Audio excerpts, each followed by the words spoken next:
Halo semua, ketemu lagi dengan Alfia. Nah,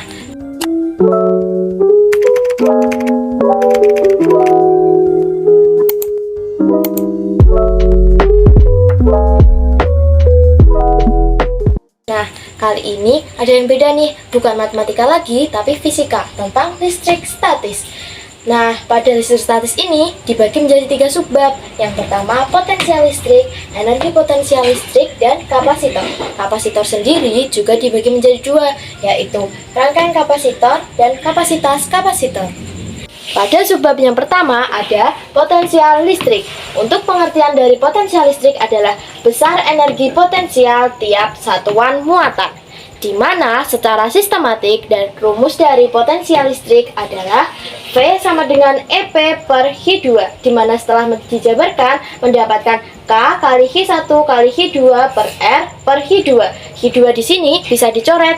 Lalu kita mendapatkan rumus kedua, yaitu K kali Hi1 per N, di mana V adalah potensial listrik dengan muatan volt, dan EP energi potensial dengan muatan joule, dan Hi2 adalah muatan uji dengan satuan kolom, dan Hi1 adalah muatan sumber dengan satuan kolom, sedangkan K adalah konstanta kolom dengan 9 kali 10 pangkat 9 nm kuadrat per c kuadrat, dan R adalah jarak muatan uji dengan muatan sumber dengan satuan m. Jika terdapat potensial listrik yang ditimbulkan oleh beberapa muatan, itu dapat disebut dengan resultan potensial listrik. Nah, rumus dari resultan potensial listrik adalah F total sama dengan F1 tambah F3 tambah titik F ke N, atau V total sama dengan K kali Hi1 per R1 ditambah K kali Hi2 per R2 ditambah titik-titik K kali Hin per Rn, di mana V total adalah potensial listrik total dengan muatan volt. Kalian penasaran kan cara mendapatkan EP? Nah, tunggu pembahasan selanjutnya. EP atau energi potensial listrik. Pengertian dari EP sendiri, besarnya usaha yang dilakukan gaya kolom untuk memindahkan uji dari satu titik yang lain di sekitar muatan. Rumus EP sendiri yaitu K kali Hi1 kali Hi2 per R, di mana penjabarannya sudah diketahui di subbab yang pertama. Subbab yang ketiga ada kapasitor. Kalian pasti nggak asing kan sama yang namanya kapasitor? Nah, kapasitor itu sendiri adalah komponen listrik. Nah, kalau kalian belum tahu bentuknya nih, aku kasih tahu. Jadi, guna kapasitor ini adalah untuk menyimpan muatan dan energi pada listrik. Nah, pada subbab yang ketiga ini kan dibagi menjadi 2. Yang pertama ada rangkaian kapasitor. Kapasitor sendiri itu juga mempunyai rangkaian. Yang pertama adalah rangkaian seri dan rangkaian paralel. Rangkaian seri pada muatan penggantinya itu adalah Hi(S) sama dengan Hi1 sama dengan Hi2 sama dengan Hi3. Berarti Hi(S)-nya adalah sama dengan Hi1, Hi2, dan Hi3. Yang kedua, potensial pengganti. Potensial pengganti pada rangkaian seri itu adalah Fs sama dengan F1 tambah F2 tambah F3. Jadi untuk mengetahui Fs, kalian harus menjumlah dulu F1-nya berapa, F2-nya berapa, dan F3-nya berapa. Nah, untuk kapasitas pengganti pada rangkaian seri itu ada 1 per Cs sama dengan 1 per C1 tambah 1 per C2 tambah 1 per C3. Jadi kalau kalian mau mencari 1 per Cs, kalian harus menjumlah C2, C3, C1, C2, C3, tapi diseper.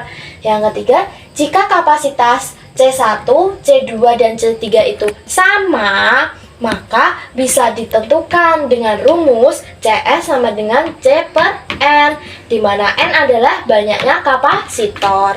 Nah, yang kedua ada rangkaian paralel.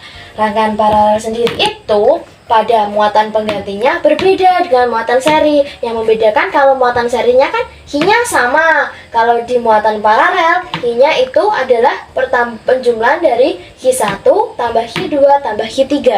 Nah, potensial penggantinya sendiri Fp sama dengan F1 sama dengan F2 sama dengan F3. Jadi potensial pengganti itu sama dengan potensial pertama, potensial kedua, dan potensial ketiga.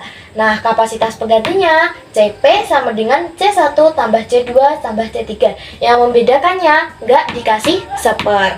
Nah, jika kapasitas C1 sama dengan C2 sama dengan C3 itu sama, maka dapat ditentukan dengan rumus CP sama dengan N kali C. Jadi, kalian bisa lihat sendiri perbedaannya pada subbab yang ketiga. Setelah rangkaian kapasitor ada kapasitas kapasitor atau kapasitansi. Pengertian dari kapasitas kapasitor atau kapasitansi sendiri adalah perbandingan antara muatan Hi yang tersimpan dalam kapasitor dalam bentuk kapasitor yang tadi dan beda potensial antara V. V sendiri adalah beda potensial antara pelat konduktor atau volt selalu tetap.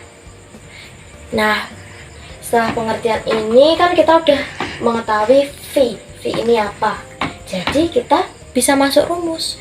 Rumusnya adalah C sama dengan Hi per V, di mana C adalah kapasitas kapasitor dengan satuan farad dan Hi adalah muatan yang tersimpan pada kapasitor dengan muatan kolum. Yang ketiga adalah V, beda potensial antara pelat konduktor atau volt. Ingat, V ini selalu tetap, tidak bisa dipengaruhi oleh muatan listrik atau beda potensial, jadi tetap.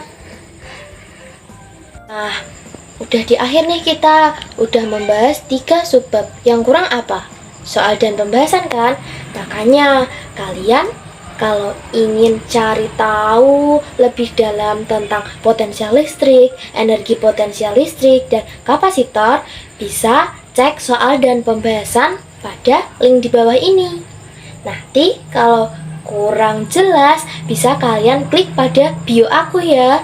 Terima kasih, semoga bermanfaat. Dah semua.